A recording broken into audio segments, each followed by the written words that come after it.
Good morning. Welcome to Inquisition Update. My name's Tom Fress, and I'll be your host for the next hour. You're listening to FirstAmendmentRadio.com. Thanks for tuning in, everybody. We'll continue where we left off Wednesday in the book The Footprints of the Jesuits by R.W. Thompson. R.W. Thompson was relating to us the content of a book that was first published in Italy by a man by the name of P. Franco. It was considered to be of so much importance to the Roman Catholic Church that a prime minister of the English Parliament translated it into English to be read by English nations. And it will shock my listeners to find out the content of this book that R.W. Thompson is relating. By the way, the title of that book was Popular Errors Concerning Politics and Religion. Now, this English translator was named Lord Robert Montagu. He was a prime minister of the English Parliament. You're going to find in this work how the Vatican views the United States and our Protestant institutions. You have in this work the attitude of the papacy toward the United States of America and its form of government and its entire way of life. And this should raise the hair on the back of every American, whether he be Protestant or Catholic. Those who enjoy the liberties that we enjoy in the United States of America, irrespective of their religious beliefs, will find the information revealed in this work startling. And it will answer many questions among my listeners, if there are any that remain. If you're a long-time listener, you shouldn't have any questions. But the question would be, what is the New World Order? This book is laying out the tenets, essentially, of this New World Order that's coming upon the world. Now, I'm going to back up, as I customarily do for continuity purposes, especially after the Thanksgiving weekend or the Thanksgiving Day. We'll begin the first full paragraph on page 451 in the book. It says, R.W. Thompson relates of this work, he says, the liberty of the press is especially denounced. Obviously, many of my listeners, if not all, understand that both the mainstream and the alternative medias are controlled. We're not told the truth about what's happening in the United States or the world. Somebody is in control of our press, and it's up to the people of the United States to find out who it is that controls our press. And R.W. Thompson regards that just as important as you and I should, and he's revealing it to us right now. Who's in control of the press in the United States? He says it is called, quote, the most hurtful of liberties, unquote, and restraints and, quote, checks should be imposed upon the press, unquote. Now remember, this is a book written by an Italian Roman Catholic, translated into the English by a Roman Catholic member of the British Parliament. This is a reflection of Roman Catholic canon law towards the laws and the institutions of the United States. He says, quote, speaking of liberty of the press, it is condemned as, quote, a crime, unquote, and it is said, quote, there is no right to a freedom of the press, unquote. In order to prove how hard the popes and the councils have struggled to put a stop to, quote, telling lies in public, unquote, by, quote, newspaper editors, unquote, he cites the, quote, strict orders, unquote, issued by the Lateran Council under Pope Leo X that nothing should be published which the bishops of the Roman Catholic Church do not approve, and the renewal of these orders by the Council of Trent. So it's been a long-standing law in the Roman Catholic Church, no freedom of press. Now, who is controlling the press in the United States? I'll let my listeners answer that. Nothing may be printed in the press. Nothing may be expounded on the mainstream media in all of its forms but what has not been approved by a Roman Catholic bishop. Now, he then enumerates the following popes who prescribe rules and injunctions to prevent these commands from being evaded: Pope Alexander VII, Clement VIII, Benedict XIV, Pius VI, Pius VII, Pope Leo XII, Pius VIII, Gregory XVI, and the last of whom is represented as saying that, quote, the freedom of the press is, quote, detestable and execrable, unquote. And lastly, we have Pope Pius IX in the late 1800s issuing his syllabus of error and enumerating all of these so-called heresies involved in, embraced by the governments of the world. And one in particular, the 79th proposition of his syllabus of error, which indeed had to do with control of the press. Now, there shouldn't be any doubt left in anybody's mind who it is that demands that the press be regulated and controlled, and that its content pass through the censors. And who are those censors? Who has control?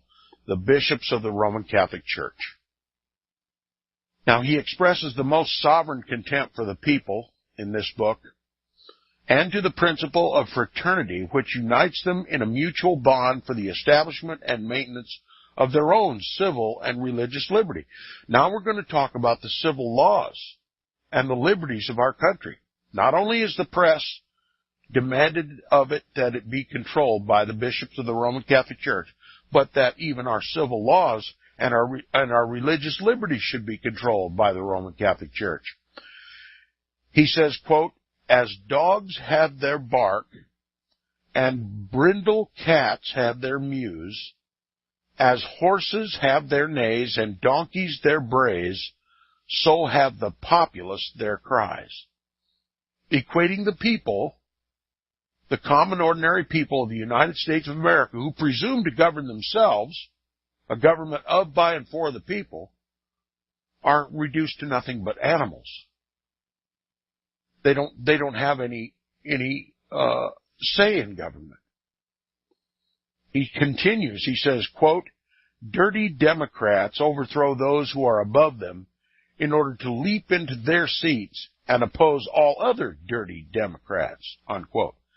Now, he's not talking about the Democratic Party. He's talking about those who the papacy also regards as liberals, those who have no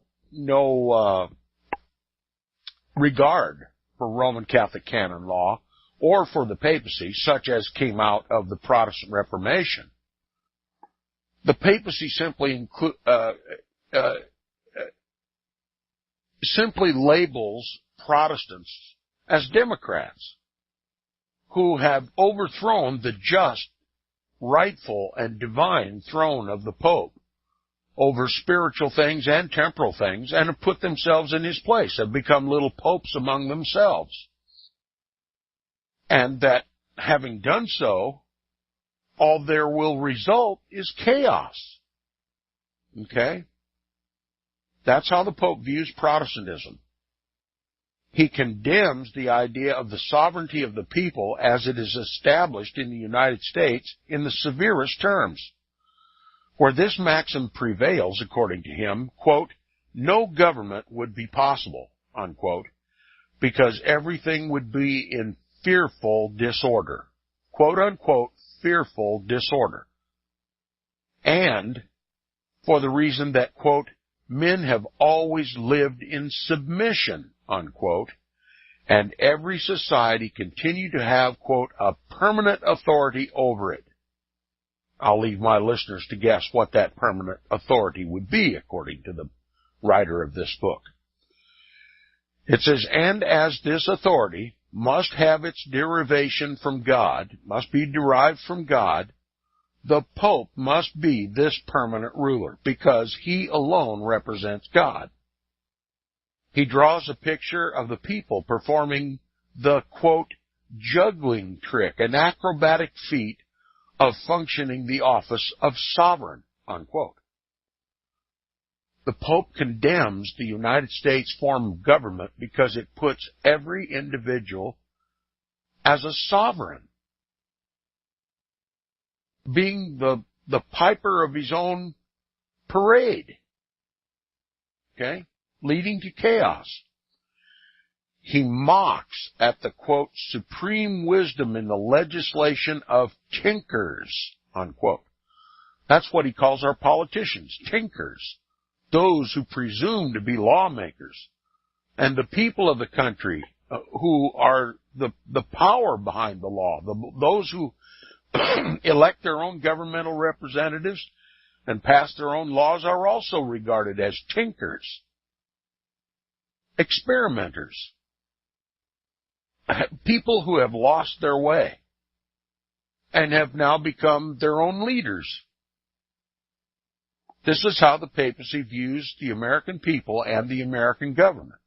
He mocks at, quote, the supreme wisdom in the legislation of tinkers, unquote, the, quote, far-sighted prudence in the commands of clodpoles, hucksters, and scavengers, unquote, and, quote, the docility and readiness to obey in their beer-wrought, undisciplined minds, unquote. Not a very high opinion has the Pope for the people of the United States, nor its government.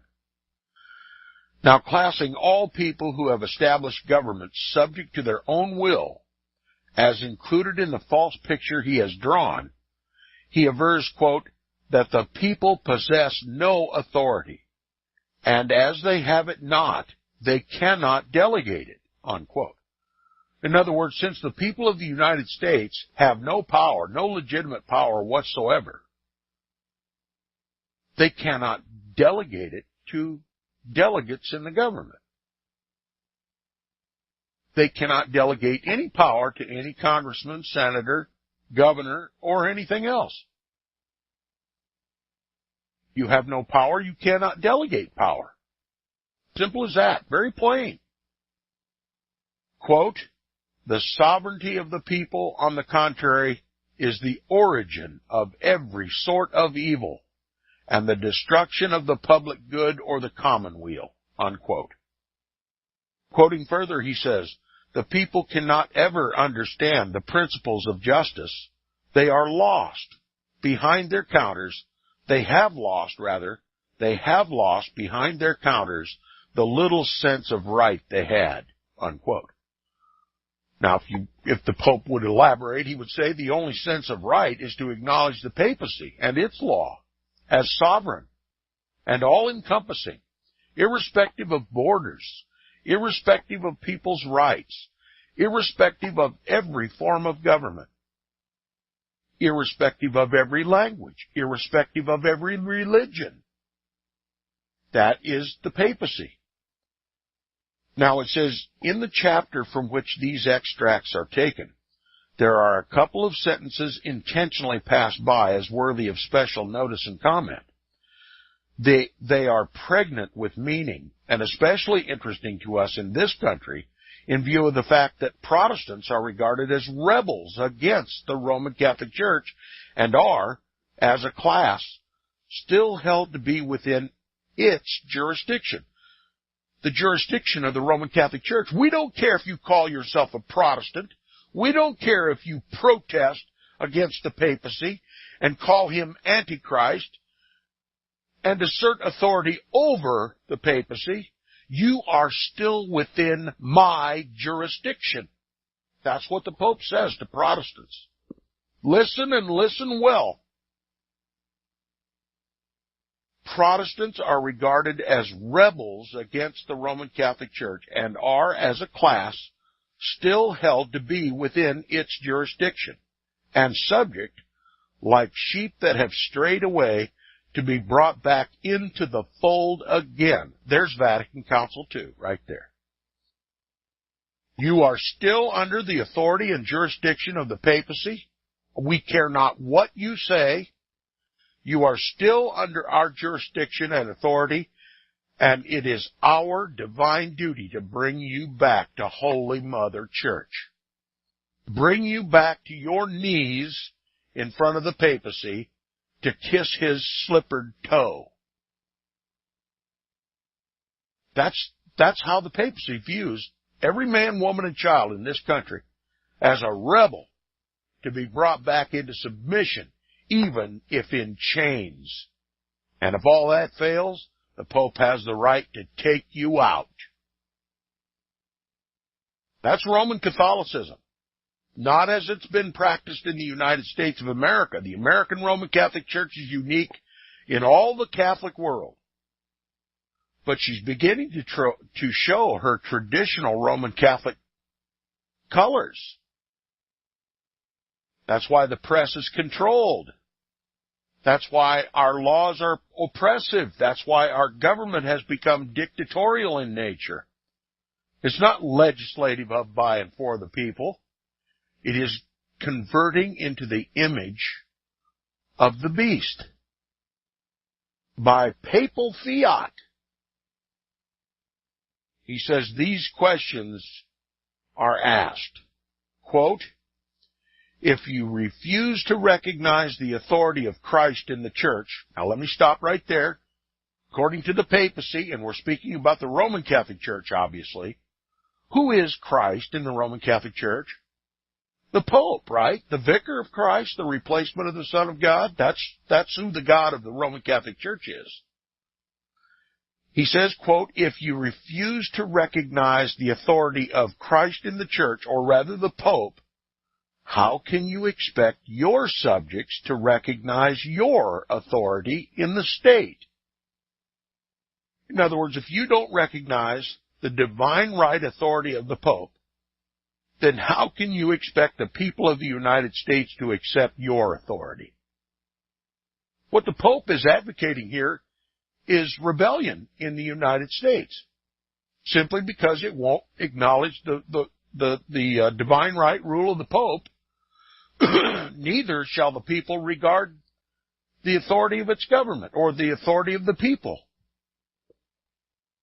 He says, quote, if it is lawful for you to revolt from the Roman Catholic Church, it must be lawful for others to rebel against the state. His obvious meaning is that in the United States of America, where we have separated the church and the state, that rebellion is in order. Because that is a rebellion against the papacy. And since we've rebelled against the Pope, we have no legitimate right to claim obedience to the laws of this country. This is an open declaration of rebellion within the country. You think the Roman Catholic Church wouldn't put into action this rebellion? I'm going to make some further points as we continue. He says, R.W. Thompson speaking now, he says, while this does not openly assert the right of Roman Catholics to revolt against Protestantism and Protestant institutions, it not only suggests, but leaves it to be inferred. Exactly the point that I was making. The Pope is literally calling for Roman Catholics to rebel against the government, the Protestant government of the United States. They live in this country, but they hold their first allegiance to the Pope. They tolerate the laws of the United States as long as it's expedient to do so, but when time comes, rebellion is going to result. The Pope is commanding Roman Catholics that upon such time as it becomes beneficial to the church, the Roman Catholic Church, they're going to rebel against the lawful government of this country. He says everybody knows that Protestantism was the fruit of a revolt against the authority of the Church of Rome. According to this author and the teachings of the Roman Catholic Church, no just rights were thereby acquired. That's why he says we have no rights and we don't have any rights to delegate to delegates in the government. He said no just rights were thereby acquired by the Protestant Reformation because none can grow out of resistance to the Church's authority. You can't derive any rights when you are in rebellion against the legitimate divine government of the earth, the papacy. Now, the Protestants declared that they had their own rights, that they could make their own laws, preserve their own rights through that law. But the Pope said, no, you're in violation of my law. Therefore, since you violated my law, you've rejected my authority, there'll be nothing but chaos from within. And there'll be enough Catholics in your societies, no matter where they are, to make sure that that rebellion takes place. It's my way or the highway. That's what the Antichrist says. My way or the highway. R.W. Thompson continues, he says, consequently, Protestantism has no right to exist according to the papacy, and it is the duty of the Roman Catholic Church to reduce it to obedience, that is, to destroy it, whensoever it can be accomplished. The papacy knows the very root for the so-called rebellion of the Roman Catholic Church against the papacy. It was Protestantism. The Pope acknowledges that this government was set up under Protestant principles and that it must be overthrown. It's rebellion. It's a de facto government, and it must be restored to a de jure government, that one that has been created by and for the papacy. He says, hence the suggestion of the author concludes two propositions. First, that as Protestantism is rebellion against the Roman Catholic Church, it has set an example which may be rightfully followed in rebellion against itself. Okay? This rebellion against the Pope was simply a model of how it should rebel against itself. Okay? Again, it says first that Protestantism is rebellion against the Roman Catholic Church, and it sets an example which may be rightfully followed in rebellion against itself. And second, that if Protestantism has, by its rebellion against the Roman Catholic Church, established civil institutions which the Church considers inimical to itself, quote, it must be lawful, unquote, to rebel against such institutions until they shall be made to conform to the interests and welfare of the Roman Catholic Church. Are you beginning to understand why R.W. Thompson said there is no power on this earth that has the capability to overthrow the government of the United States of America except one? And that is a foreign threat, but it is also a domestic threat. Roman Catholicism. He said of all the enemies that the United States faces, there's only one that has the capability of overthrowing our government and our Protestant institutions. That is Roman Catholicism. I believe he's absolutely right. I believe R.W. Thompson nailed it. I believe that the New World Order is simply the old world order under the popes reestablished on a global scale. And that better come to a realization of the American people, both Protestant and Catholic in this country, if we have a hope in Hades of restoring this country to liberty. The New World Order is simply the old world order restored. We'll be back right after the message.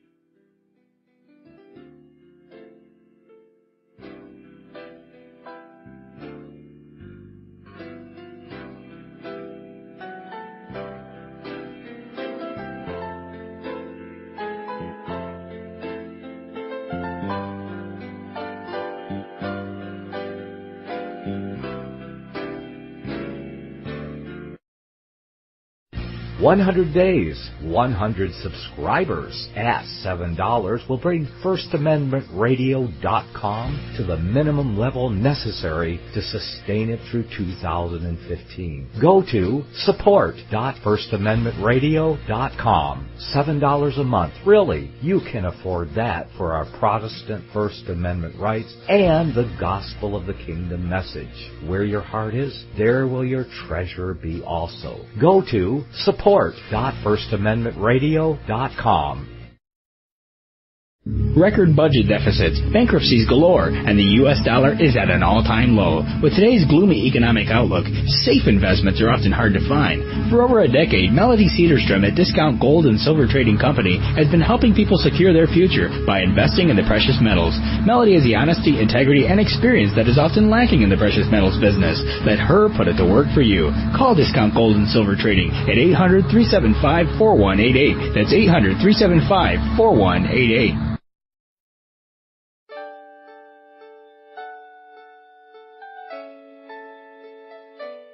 The program you are listening to is 100% sponsored by you, the listener, on this First Amendment Rights Media channel. You will notice that there are few commercials on this radio network. There's a good reason for that. Corporate advertising dollars come with strings that limit program content. So without your help, these programs cannot continue on Internet or our several affiliates. If you benefit by the educational law programs, we ask you to give. If you are admonished or nurtured by the Bible and ministry programs, we ask you to give. If some voice a cause that you are passionate about, we ask you to give.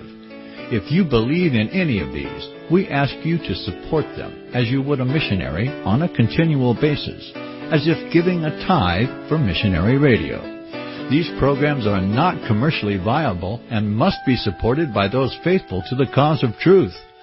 Look for the button to sponsor your favorite programs at our listen and schedule pages on the Internet. Then, when you subscribe, we will send you the last quarterly MP3 CD of that program immediately, and continue to do so with each new quarter. We will also give you unlimited archive access to all of our programs. We're asking you to give much less than a tithe, so that you may also send support directly to a particular program host, cause, and anywhere else the Spirit may lead you. Do all to the glory of our God and Creator, for His holy nation, the only kingdom that will last forever. Thank you for listening.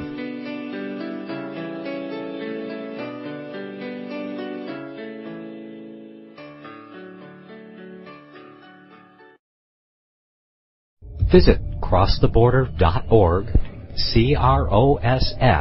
crosstheborder.org, to get your print, EPUB, or PDF version of the book, The Rapture Will Be Canceled. That's crosstheborder.org. I know you all want answers, and believe me, so do I, and I'll do my best to get them. Despite Nicolas Cage's promise to do his best to get left behind rapture answers for us, don't hold your breath.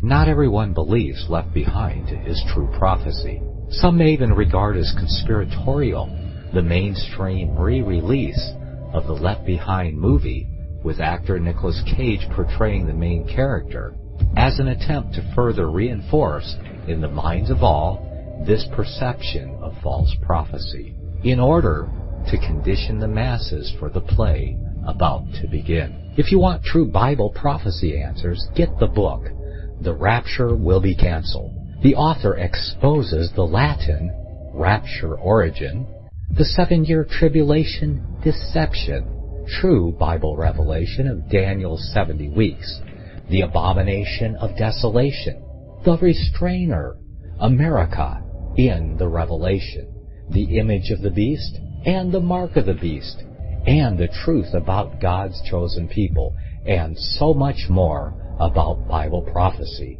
This book will shatter the Left Behind paradigm of future events. Get the book, The Rapture Will Be Canceled. Visit crosstheborder.org, crosstheborder.org, to get your print, EPUB, or PDF version of the book, The rapture will be canceled. That's crosstheborder.org.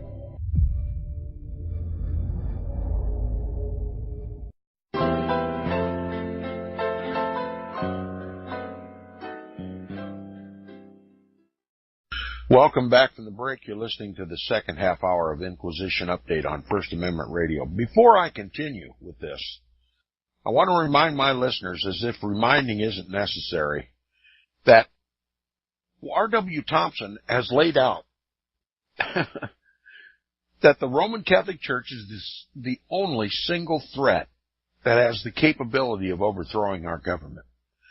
But I want you to understand that the real target of the Roman Catholic Church for America is Protestantism.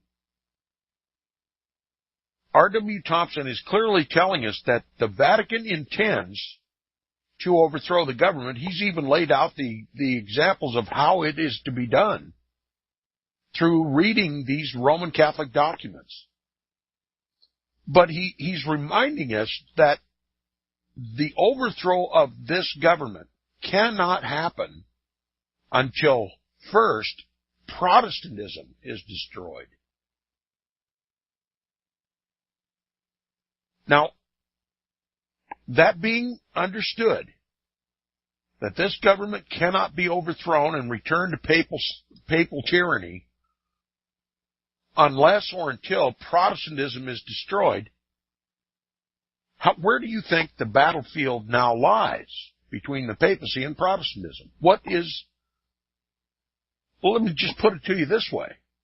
Protestantism cannot be destroyed until Rome gets control of the Protestant churches and controls what is taught behind the Protestant pulpits.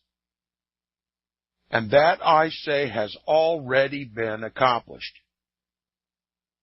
Through the 501c3 tax-exempt status, through the government preference of Roman Catholicism over Protestants, from the results that took place of Vatican Council II, ecumenism, and all of that a result of the teaching of futurism in our schools. I hate to be redundant, but I'm going to be redundant because it bears repeating and repeating and repeating ad nauseum. Futurism teaches that the Pope is not Antichrist, that the papacy is not the Antichrist of the Bible. Futurism teaches that Antichrist won't show up in the world until just before Christ's return, which leaves the papacy open to be what it claims to be, the vicar and the replacement of the Son of God on earth. And after Vatican Council II, which was literally a surrender of the Protestants, a repudiation of Protestantism, Protestantism has been defeated. Vatican Council II could not have accomplished the ecumenical unity of Protestants back to the Roman Catholic Church had not futurism been taught in the churches. In the churches. If Satan wants to deceive God's people, where must he make that deception? Right in the churches. He's transformed his own ministers into ministers of righteousness, ministers of light. Oh, we've got revelation from on high. The Pope's not Antichrist, as all the Protestant reformers without exception said for centuries. No, the Antichrist is a single individual that arises just before Christ's return. We must have been wrong about the papacy. Our forefathers, our Protestant forefathers must have been wrong. The Protestant Reformation must not have been a move of the Holy Spirit. It must not have been a return to first century Christianity under the apostles. It must have been an assault against the legitimate authority of God on earth, the Pope. And we must reunite with the Roman Catholic Church. We must unite all of Christianity because we have formidable foes in the world like the Muslims. And they breed like bunnies, and if we don't unite all of Christianity against this so-called Muslim horde, in 50 years we'll all be ruled by Muslims, and Christianity will be outlawed. You see the whole strategy behind the Jesuit Counter-Reformation? And it really got off the ground when the Jesuits twisted the identity of the He spoken of in verse 27 of Daniel 9. They said that's not Jesus being spoken of there. Contrary to all the previous verses of the 70th week of Daniel, which spoke of none other than the Messiah, in verse 27, the very last verse, it speaks about Antichrist. No. Protestant reformers were right. And he shall cause the sacrifices and oblations to cease. Who caused the sacrifice and oblations to cease? Jesus Christ himself. Jesus fulfilled the 70th week of Daniel. It began at the end of the 69th. The 69th week. It was immediately followed by the 70th week. There is no 2,000-year gap. Jesus fulfilled that prophecy to the letter perfectly and completely 2,000 years ago. If you read Daniel's 70-week prophecy in that context, it'll just jump right out of the page. There's no Antichrist spoken of in that whole prophecy. It was all about the coming of Messiah and what he would do in his 7-year ministry on the earth. It was a prophecy concerning Messiah and Daniel's people, the Jews, and the holy city, Jerusalem. It was completely fulfilled after the 69th week.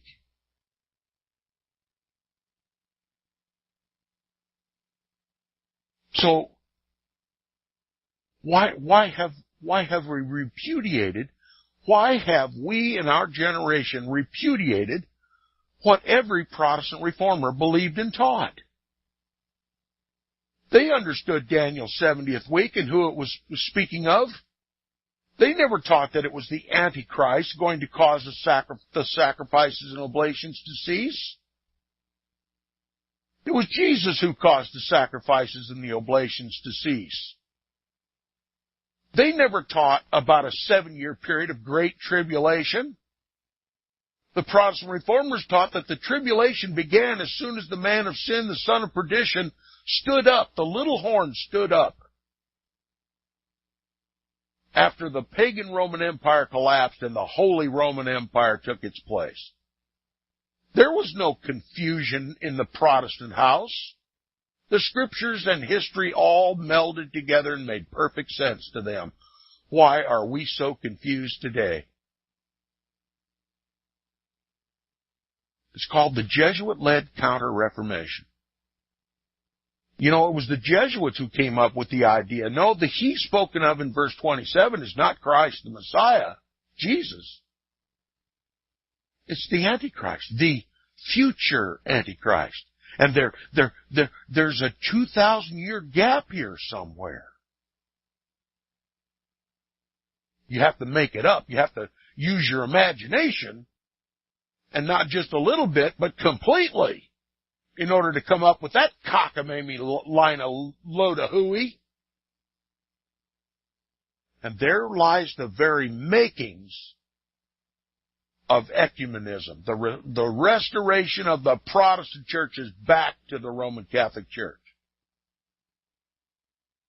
If you have a proper understanding of verse 27 in Daniel 9, not only does the ecumenical movement crumble, not only does futurism crumble, but the entire Vatican Jesuit-led New World Order crumbles, because it is built on that false foundation.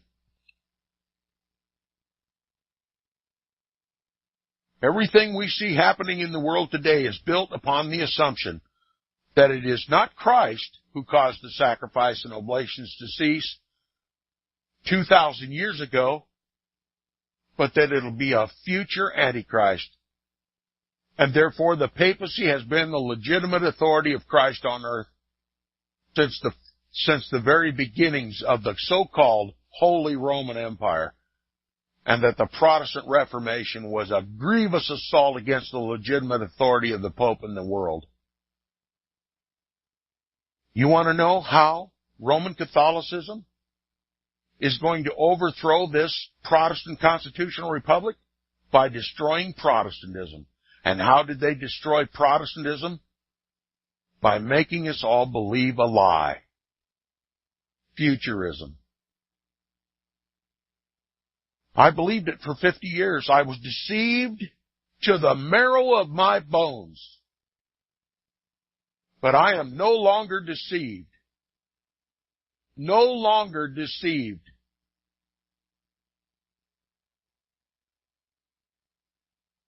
He proposes, back to the book now, he says, this book proposes two propositions. First, that as Protestantism is rebellion against the Roman Catholic Church, against the Church of Antichrist, it has set an example which may be rightly followed in rebellion against itself. In other words, the Roman Catholic Church is going to lead the rebellion against the legitimate government of this country, the government that sprang forth from the Protestant Reformation.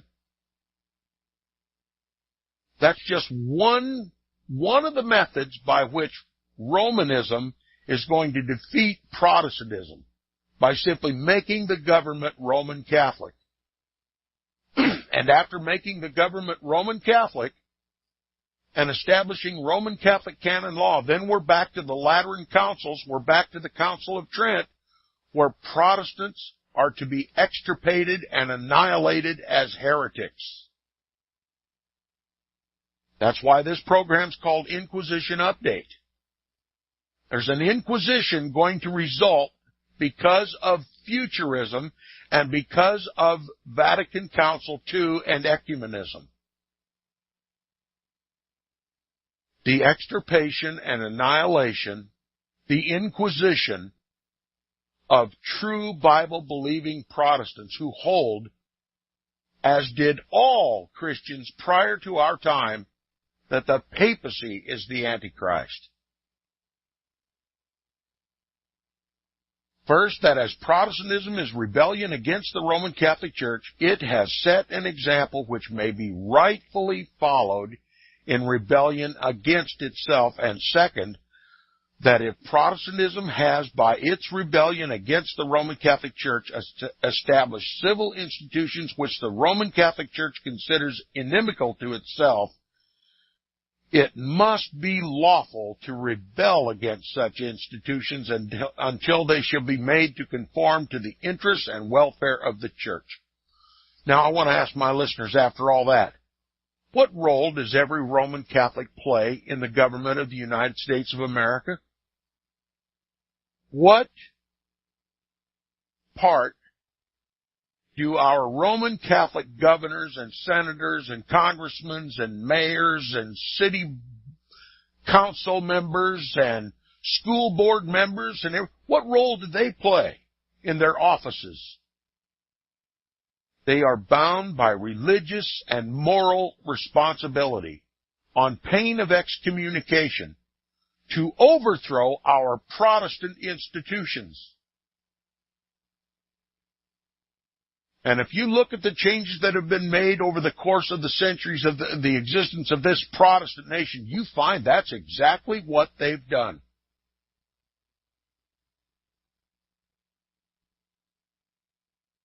He says, hence, as his theories advance, he denies that any such thing as nationality, as understood by the modern peoples, can have any rightful existence because, quote, it is opposed to the church precept of submission to lawful authority. In other words, it is opposed to the right of the infallible Pope to ignore all the boundary lines of the states and make himself the sovereign and universal dispenser of the governing authority of the world within whatsoever jurisdiction he himself shall define. See, the Pope doesn't just reject our form of government as rebellion. He doesn't reject Protestantism as rebellion. No, he even rejects the establishment of national and international boundaries, because according to him, his law is subject to no boundaries. Again, the Pope says, "The earth is mine and the fullness thereof. I am the replacement of the Son of God on earth, and no one may place limitations on my divine right, sovereign rule, not even the boundaries of your own states. My authority transcends every national and international and state and local boundary. You may not put up any boundaries against my authority." Now you want to know why they talk about globalism all the time? Sustainability? If you don't accept the divine right authority of the Pope, you are insustainable, which means they can kill you. And that's nothing new in the world. That's as old as the world is itself. Satan has always, through his vicar in Rome, killed God's people for rejecting his authority. And there's not going to be any exception for the United States of America. There's going to be no exception for the United States of America. If we don't renounce Antichrist, if we don't make our allegiance solidly and solely with Jesus Christ Almighty, there's going to be no exception in this country. There was no exemptions for the Waldenses. There was no exemptions for the Albigensians or any of the others that the papacy persecuted and attempted to annihilate and extirpate. We think way too highly of ourselves here in the United States of America. What right do we claim for God's protection if we are ecumenically reunited with the man of sin, the son of perdition, the biblical, historical, and prophetic Antichrist? What right do we have to hope for God's protection? If this nation is to be saved, it's going to have to repent like God required Israel to repent, the whole nation in sackcloth and ashes. But we won't even accept what error we have committed in this ecumenical movement. There's no turning back, not that I can see with my own eyes. Maybe God can see a movement, but I can't see it. This is just incredible. This is all this stuff that R.W. Thompson is talking about. We can plainly see as accomplished facts in our own country. And where's the outcry from God's people? Yesterday we called a day of thanks. For what? Yesterday should have been called a day of repentance. I would have something to give thanks if God would open the eyes of God's people, if they would see the error of their ecumenical ways, if they would see the error of their futurist ways, and return to true biblical Christianity. I hear the cries of all the people on amateur radio every night saying, we're losing our liberties, we're losing our liberties. And yet when I tell them to whom their liberties have been lost, they revile me as a heretic. It's unbelievable. They're screaming for light, but as soon as light walks into the room, they douse it. You can't have it both ways. You can't claim Christ and serve Antichrist with your members, your hands, your feet, your mouth, your eyes.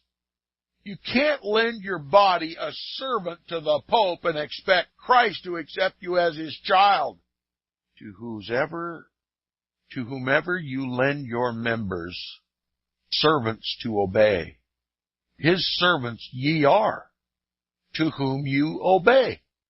If by your members you serve Antichrist, how is it with your mouth you profess to be Christ's? How do we let this Roman horde, these Jesuit priests, these Roman Catholics in our government, impose upon us, those who've been liberated by Christ, how do we allow them on a daily basis to put Roman chains on our bodies and make us servants to the Pope by force, or woo us into an ecumenical council? God forbid. There's no more darkness ever come over this nation than since Vatican Council II. We were led by the Pied Pipers of Rome. We've got to repent, and in no uncertain terms. The clock's ticking. God's grace is God's forgiveness, God's patience is eventually going to come to an end where He has to vindicate His own name. We've tested God's patience until His name is being destroyed. I just don't know how else to express it. Well, Tom, you don't sound very Christian-like this morning. Christians ought not to raise their voices. We ought to have peace and love for everybody. I remind my listeners, God said, Jesus said, Jacob have I loved and Esau have I hated. Do you know what Esau did? He gave up his birthright. Is that not what the Protestants did at Vatican Council II? They gave up their birthright for even less than a bowl of pottage. And they have subjected me and everybody else in this country to the Inquisition that's coming. Because Rome says you have surrendered, you Protestants. You have formally, officially declared that you've renounced the Protestant Reformation and that you should be ecumenically reunited with the Roman Catholic Church. If you turn back now, we have every right to destroy you. And that's exactly what she intends to do. Rome is very clear. You are under the Roman Catholic's jurisdiction, whether you're Protestant or otherwise. There are no boundaries to my authority. I am the divine right authority of God on this earth. You will obey me and you will overthrow your apostate Protestant government.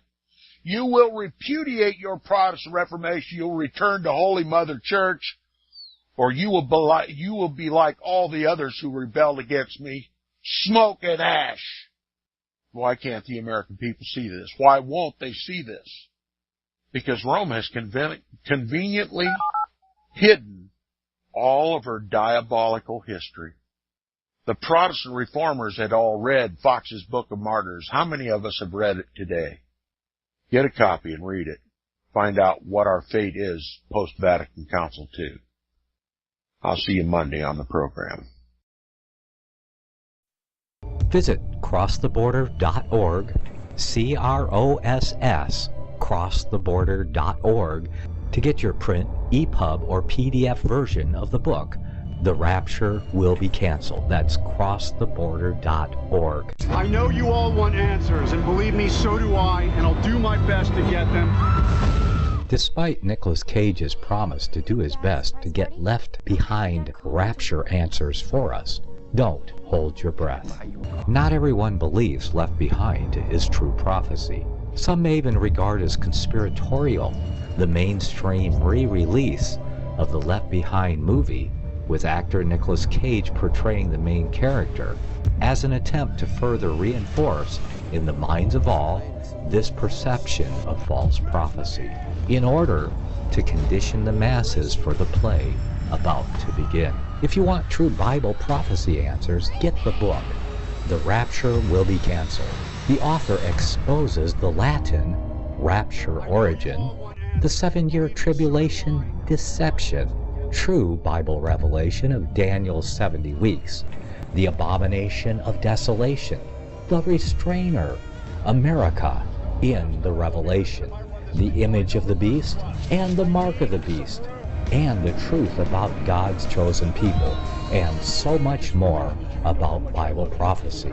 This book will shatter the Left Behind paradigm of future events. Get the book, The Rapture Will Be Canceled. Visit crosstheborder.org, CROSS, crosstheborder.org, to get your print, EPUB, or PDF version of the book, The Rapture Will Be Canceled. That's crosstheborder.org.